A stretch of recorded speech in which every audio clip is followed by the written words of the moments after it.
Berlatar pada tahun 2029 di Stasiun Penelitian Luar Angkasa, kisah akan berfokus pada seorang kapten bernama Leo yang sedang melakukan penelitian bersama timnya yang di situ terlihat banyak sekali binatang simpanse yang memang dijadikan sebagai monkey percobaan untuk penelitian mereka.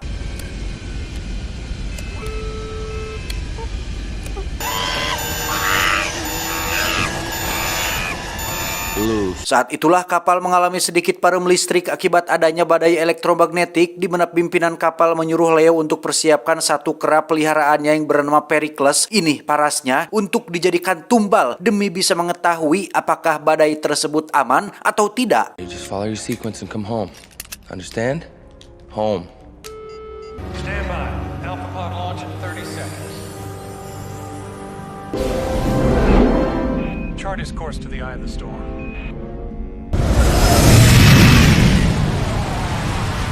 Setelah Pericles sudah memasuki badai elektromagnetiknya, tim melaporkan jika dia mengalami peningkatan detak jantung yang menjadi pertanda bahwa badai tersebut tidaklah ramah untuk dilewati, yang karena Kapten Leo sangat nyaah dan dedeh sekali terhadap si monyet, dia pun nekat masuk ke dalam kapsul tanpa izin demi bisa menyusul Pericles keluar dari badai tersebut.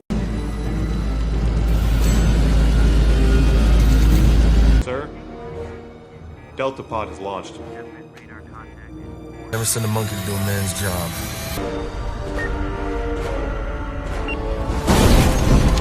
Hold on, I got a visual on Alpha Pod, over. Alih-alih menyelamatkan Pericles, Kapten Leo justru malah terjebak masuk ke dalam badainya dan sempat terombang-ambing di luar angkasa hingga akhirnya kapsul kecil tersebut pun mendarat di sebuah planet yang entah di mana tata surya insomnianya.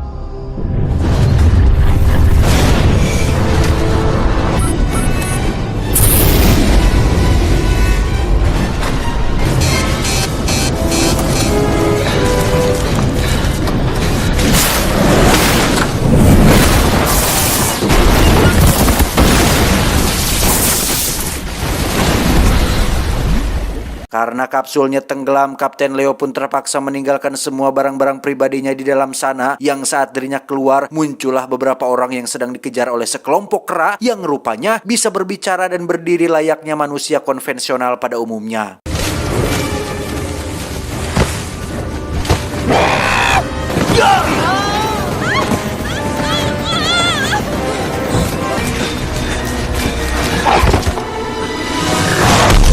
Lazimnya kita ras manusia berada di puncak evolusi, sedangkan kaum kera, simpanse, beruk, monyet, lutung, dan Sun Gokong adalah peliharaan yang dikurung di dalam kandang, bahkan seringkali dijadikan alat penghasil uang dengan dijadikan talent dalam sebuah acara topeng monyet.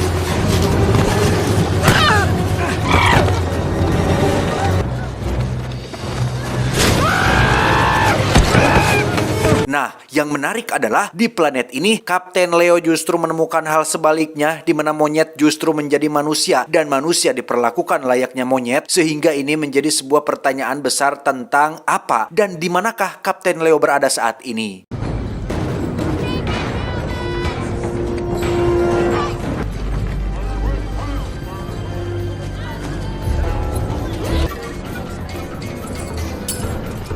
Hey, where am I? Saat barudak letik monyet melempari Kapten Leo dan kawan-kawan dengan batu, saat itulah muncul seorang monyet betina yang baik hati bernama Ari. Tidak pakai untung, ini wajah cantiknya yang merupakan satu dari sekian banyak monyet yang masih memiliki hati nurani dan jiwa kemonyetan yang tinggi. You could throw stones at humans. My father. Did he? Oh, he's wrong. You my lover. Kapten Leo dan kawan-kawan pun dikurung dalam kandang bersama dengan para manusia lain, di mana ras manusia di planet ini benar-benar dianggap dan diperlakukan seperti binatang. Contohnya ketika ada seorang gadis monyet ingin membeli bocil perempuan sebagai hewan peliharaannya. Excellent. Oh, the little ones make wonderful pets.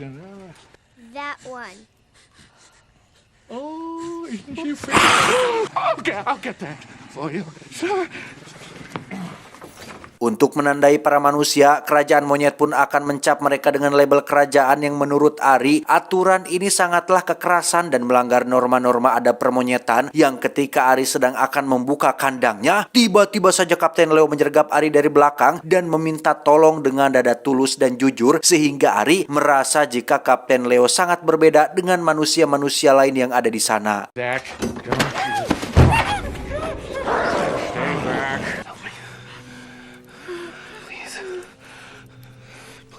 Maka dari itu, Ari pun membeli Kapten Leo berikut satu manusia perempuan bernama Diana untuk dibawa pulang ke rumah. Mereka dijadikan babu untuk melayani senator dan para menteri, yang di sini kita akan melihat agama atau kepercayaan yang para kera ini miliki, yang mana sebelum makan mereka berdoa kepada sosok bernama Semos yang dianggap sebagai Tuhan sekaligus bapaknya para kera, alias kera pertama yang menapakkan kaki di permukaan planet ini. We give thanks to you, Semos, for the fruit of the land. Bless us, Holy Father, and bring peace to your children. Amen. Di sini juga kita akan diperkenalkan pada sang jenderal monyet yang kejam bernama Jenderal Ted. Ini bebenguknya yang dari sekian banyak kaum kera, hanya Jenderal Ted lah satu-satunya kera yang berambisi untuk tidak hanya mengurung manusia, tetapi memusnahkan seluruh umat manusia agar menjadikan kera sebagai puncak evolusi tertinggi rantai makanan di planet ini. Extremism and defense of apes is no vice, Senator. Too quickly while they grow soft in our affluence. Even now they outnumber us 4-1. Kesal dengan si jenderal yang bersikap kasar dan mengganggu satu manusia peliharaannya, Ari yang merupakan putri kandung dari senator pun memilih untuk meninggalkan meja makan, di mana si jenderal rupanya sudah sejak lama jatuh cinta kepada Ari. Namun karena keduanya memiliki visi dan misi yang bertolak belakang, maka si jenderal masih belum bisa mendapatkan hati dan cinta tulus dari Ari. Feelings haven't changed. I still care about you. You feel so much for these humans. Yet you feel nothing. Tak lama si jenderal pun didatangi oleh dua tentara kerajaan yang memberitahunya bahwa ada sesuatu yang harus dia lihat di dalam hutan, yang mana sesuatu tersebut ternyata adalah bekas pendaratan kapsul milik Kapten Leo, sehingga ketika si jenderal merasa bahwa hal ini perlu dirahasiakan dari siapapun, dia pun membunuh kedua tentara kerajaan tersebut dengan cukup kejam.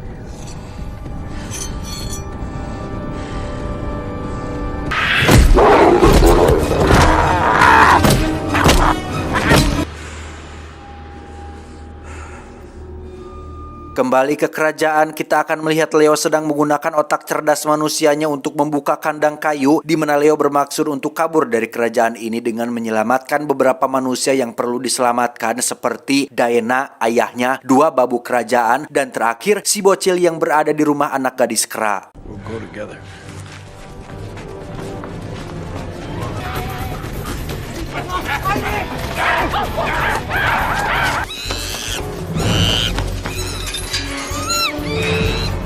Saat itulah Leo dan kawan-kawan tak sengaja bertemu dengan Ari dan pengawalnya yang merupakan mantan komandan kera. Kita panggil saja si pengawal. Leo mencoba untuk membujuk Ari agar mau membantunya kabur dari kerajaan ini, di mana Ari faktanya mengalami apa yang dinamakan dengan jatuh cinta lintas spesies, yang membuatnya mau dan bersedia untuk menunjukkan terowongan rahasia menuju jalan keluar.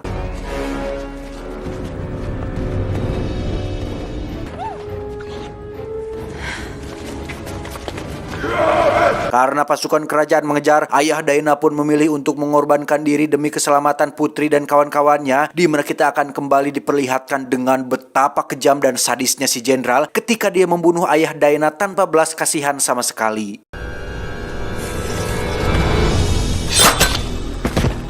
Final kill them all.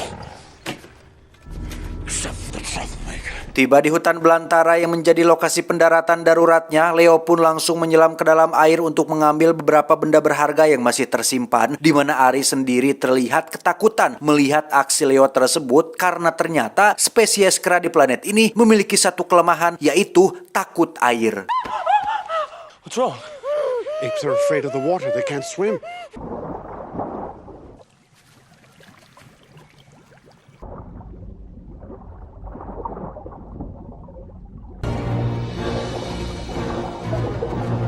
Selain berhasil mengambil sukro dan permen yosan, Leo pun berhasil mendapatkan sepucuk pistol dan sebuah alat penerima sinyal, yang tak disangka alat tersebut menunjukkan jika pesawat pimpinan stasiun luar angkasa alias pesawat utama sudah berada di planet ini dan sepertinya bermaksud untuk menyusul dan membawa Kapten Leo pulang bersama mereka.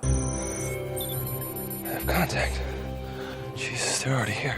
Karena Diana dan kawan-kawan tak punya tempat untuk dituju, pun sama dengan Ari dan si pengawal yang terlambat untuk kembali, mereka pun memilih untuk mengikuti kemanapun Leo pergi. Namun tiba-tiba muncullah si penjual budak yang bermaksud untuk mencegat mereka semua, di mana Leo memutuskan untuk menunjukkan apa yang bisa dia lakukan dan dari mana dia berasal dengan meletuskan satu kali tembakan yang membuat semua orang langsung ketakutan.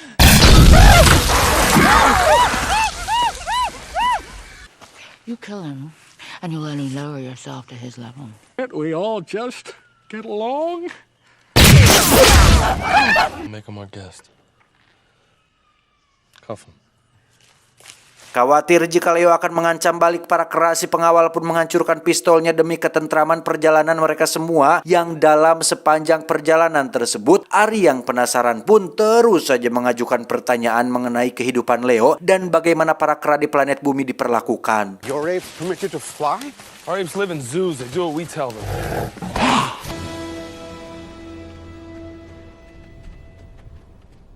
Zoos where you find our last few apes. What happened to them? Lock up in cages for amusement, or they use for scientific experiments.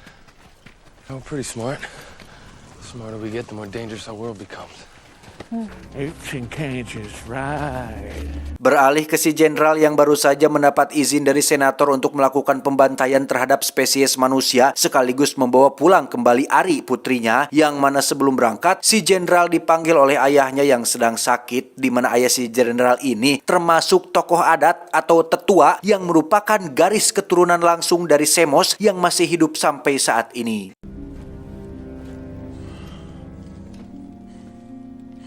Tell me about this human who troubles you. You believe he is not born of this world. Sama seperti putranya, si ayah adalah sosok kera yang sangat membenci sekali umat manusia. Bukan tanpa alasan, dia tahu betul dengan sejarah kekejaman yang dilakukan oleh umat manusia, yang menurut pendapatnya tak ada lagi spesies paling merusak, paling jahat, paling serakah rakus selain manusia, yang hal itu dibuktikan dengan benda yang sudah ratusan tahun tersimpan di dalam gentong yang ternyata berisi sepucuk pistol yang dianggap sebagai puncak dari penemuan paling jahat yang pernah dibuat oleh manusia. We're the masters. Impossible.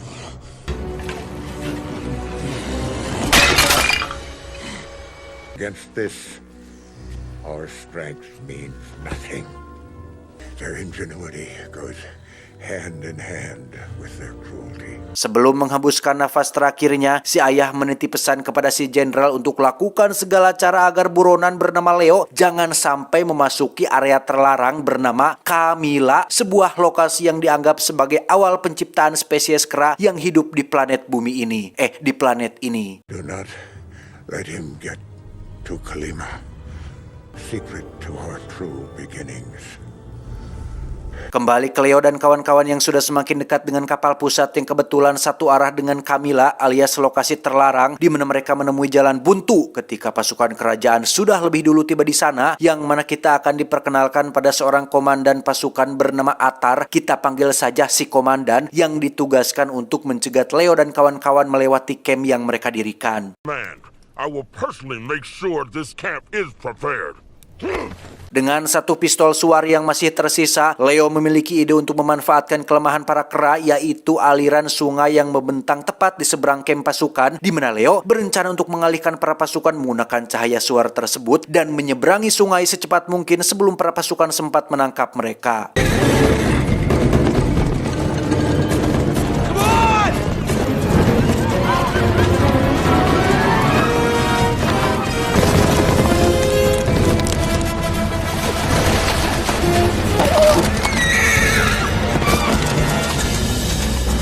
Dan ya, karena tak ingin meninggalkan Ari dan si pengawal begitu saja, dia dan kawan-kawan manusianya pun rela menggendong mereka berdua melewati aliran sungai, di mana si komandan nampak sangat marah sekali dengan hal ini, terlebih lagi setelah melihat si pengawal bersekongkol dengan manusia, karena ternyata mereka berdua merupakan musuh bebuyutan yang sudah lama saling bersaing.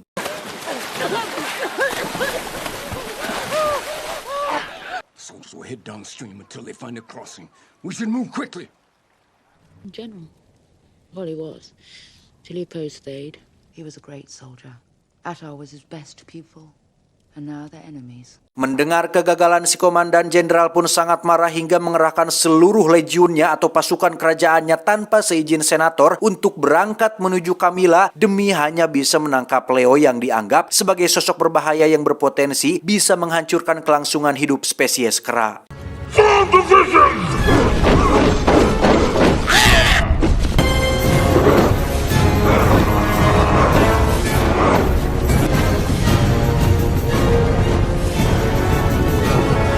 Singkat cerita, Leo dan kawan-kawan pun akhirnya sampai di lokasi terlarang yaitu Camilla, sekaligus titik sumber asal sinyal di alat pencari sinyalnya, di mana Leo sangat bingung sekali dengan posisi teman-teman timnya yang sejauh mata memandang, dia tidak melihat ada kapal pusat yang seharusnya dengan ukuran sebesar itu pasti sudah terlihat dengan jelas.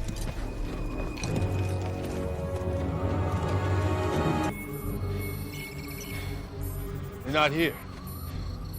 Yang Leo temukan hanyalah semacam monumen tua raksasa yang berusia ratusan tahun bahkan mungkin ribuan, di mana mereka memutuskan untuk masuk ke dalam sana. Barangkali timnya Leo sedang berada di dalam. You were never here.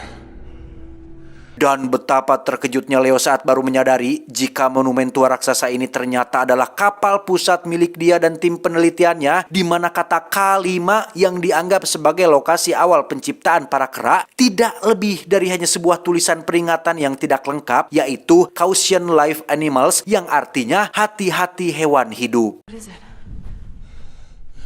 my ship. Leo pun membuka pintu kaca ruangan kokpit yang masih aktif, berharap ada petunjuk atau sedikit informasi tentang apa yang sebenarnya sudah terjadi. Yang karena kapal ini ditenagai oleh nuklir yang bisa bertahan lama, Leo pun berhasil mendapatkan sedikit data tentang kondisi sesaat sebelum mereka mendarat di planet ini. Can access the database. The ship keeps a visual log. It's a way for them to tell their own story. We were searching for a pilot lost in an electromagnetic storm. Apes we brought along have been very helpful. They were a lot stronger. Akhirnya terkuaklah sudah bahwa badai elektromagnetik tersebut membawa Leo menembus ruang dan waktu, pun sama dengan timnya yang mencoba menyusul Leo memasuki badai elektromagnetiknya. Namun alih-alih menyusul atau menyelamatkan Leo, mereka malah tiba di planet ini ratusan ribu tahun lebih dulu, yang akibat badai elektromagnetiknya, kera-kera yang ada di dalam kandang kapal mereka pun mengalami evolusi yang pesat, fisik dan kecerdasan mereka pun meningkat. Salah satunya adalah kera peliharaan pilot kapal bernama Semos yang melakukan pemberontakan, memaksa untuk mendarat darurat di planet ini hingga menjadi kera pertama yang dianggap sebagai keturunan pertama yang bisa berbicara dan bergerak layaknya manusia. The apes are out of control. One male named Simos. I saw the truth when they were young and I wouldn't admit it. Masih dalam perasaan bingung dan tak tahu harus berbuat apa lagi, Leo pun kembali dikejutkan dengan kemunculan umat manusia yang datang setelah mendengar cerita tentang Leo yang dianggap sebagai manusia pertama yang berani menentang kera. Hell, send them all back.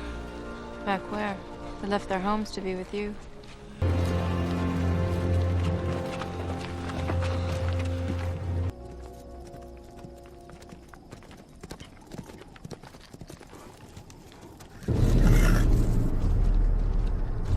Saat itulah muncul si Ujang yang membawa kabar jika Jenderal Ted sudah mengerahkan seluruh legiunnya untuk membantai spesies manusia, di mana Ari mencoba untuk mencegah hal itu terjadi dengan mendatangi kamp pasukan kerajaan ditemani oleh pengawal pribadinya. I wish to speak to Thade.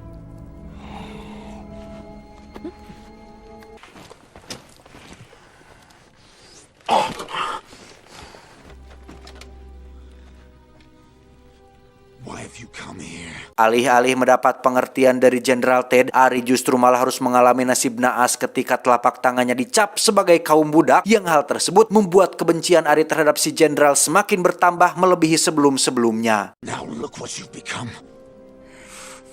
I've been... Forgive me. So you want to be human? Then wear their mark! Let her return. She can die with her friends tomorrow. Leo sendiri terlihat sedang duduk sendirian di ruang kokpit ditemani oleh Ari yang baru pulang dengan rasa sakit di telapak tangannya. Dengan fakta bahwa kini dirinya tidak bisa kembali pulang, Leo pun mencoba mencari cara untuk mencegah si jenderal membantai spesiesnya, yang di situ Leo tak sengaja mendapatkan ide untuk memanfaatkan bahan bakar nuklir yang masih tersisa di kapal ini.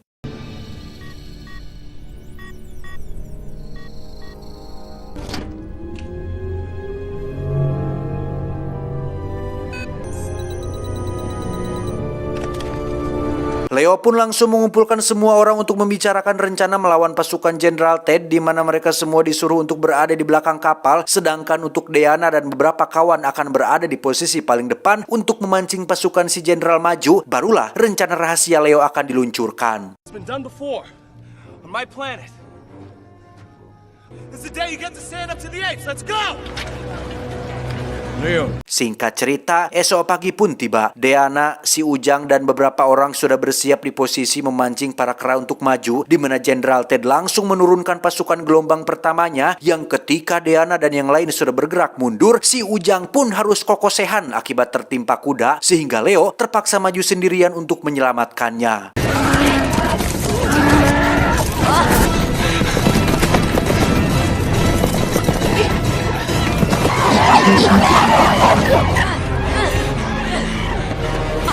Come on!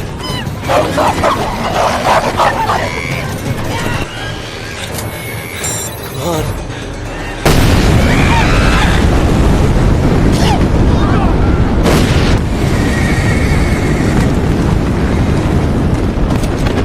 Dan ya, rencana Leo ternyata adalah dengan mengaktifkan pendorong menggunakan nuklir terakhir kapal tersebut, yang karena tak punya rencana alternatif lain, Leo dan semua orang pun serentak maju dan peperangan pun tak terelakkan lagi. Now!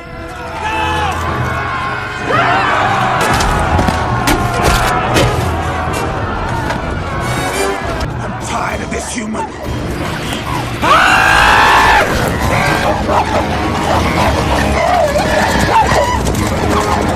Sama seperti perang konvensional pada umumnya, semua orang pun dibuat paciwuh dan pabuis tidak pararuguh. Ada yang gelut beneran, ada yang gegelutan, ada juga yang main ludo. Mereka semua sibuk dengan urusan masing-masing, tidak terkecuali si pengawal yang duel dengan si komandan perang untuk menyelesaikan urusan lama mereka yang belum selesai.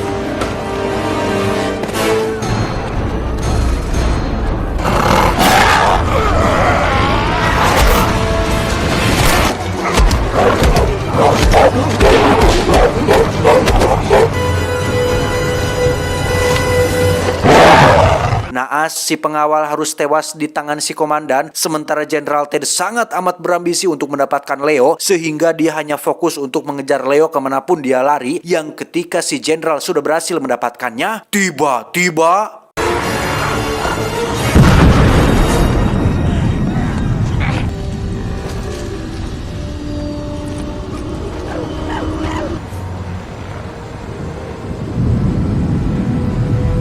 Ya, muncullah Pericles, si monyet yang menghilang duluan dalam badai elektromagnetik, di mana saat semua kera bersujud karena menganggapnya sebagai Semos, Leo dengan santainya menggandeng Pericles untuk memberikan klarifikasi tentang asal-usul kera di planet ini. Hercules, how's better? Sir, the prophecy is true. Samos has returned to us. Let's go explain evolution to the monkeys. Pericles pun tiba-tiba lari ke dalam kapal sehingga Leo segera menyusulnya ke dalam, yang mana si jenderal sama sekali sudah tidak peduli mau itu Semos, Termos, Kosmos, Momos, Bandros atau apapun itu. Yang menjadi tujuan utamanya sekarang adalah ingin mendapatkan Leo demi bisa membuktikan bahwa spesies kera jauh lebih unggul dibandingkan manusia. Ketidakpedulian si jenderal pun dibuktikan ketika dia memukul Pericles hingga terlempar cukup jauh, tepat disaksikan oleh komandannya yang mulai kehilangan respek. Yang ketika itu terjadi, Leo segera mengambil pistol yang dibawa Pericles untuk membunuh si jenderal yang terus aclog-aclogan. Saat pistol terlempar ke dalam kokpit, itulah si jenderal langsung loncat dan berhasil mendapatkan pistolnya. Yang bersama dengan itu, Leo pun mendapat ide untuk mengakhiri ini semua dengan akan menutup pintu kaca anti pelurunya dan...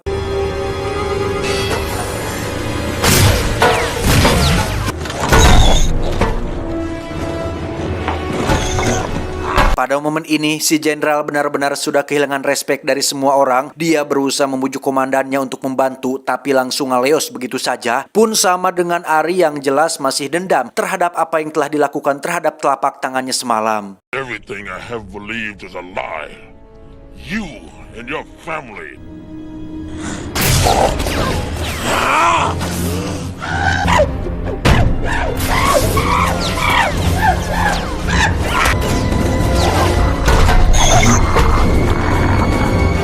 Pada akhirnya, si jenderal harus sendirian terkurung sambil meratapi nasibnya di kolong meja, sementara Leo bergegas untuk bersiap pulang menggunakan kapsul kecil tersebut. Namun dia memilih untuk tidak membawa Pericles bersamanya karena merasa bahwa planet ini lebih cocok untuk dia bertahan hidup bersama dengan spesiesnya. It would mean a great deal to everyone if he would stay. I have to take a chance that he can get me back. Setelah berpamitan kepada semua orang, Leo pun langsung terbang menuju luar angkasa yang karena jarak badai elektromagnetiknya cukup dekat, Leo pun langsung masuk ke sana saat itu juga dan...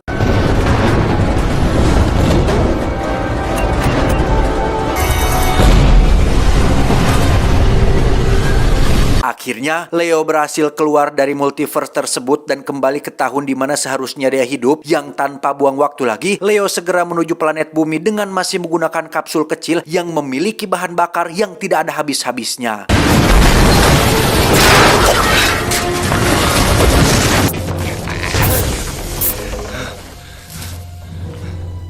Setelah mendarat darurat tepat di Monumen Nasional Amerika Serikat, Leo langsung dikejutkan dengan sebuah fakta menarik tentang kepulangan dia ke planet bumi. Karena faktanya, Leo belumlah pulang ke tahun asalnya, melainkan hanya berpindah dari multiverse satu ke multiverse yang lain, dari dimensi satu ke dimensi yang lain, karena patung yang ada di depannya saat ini adalah patung Jenderal Ted yang dibuat untuk menghormati perjuangannya yang sudah membela hak-hak kemonyetan bagi seluruh bangsa monyet di dunia.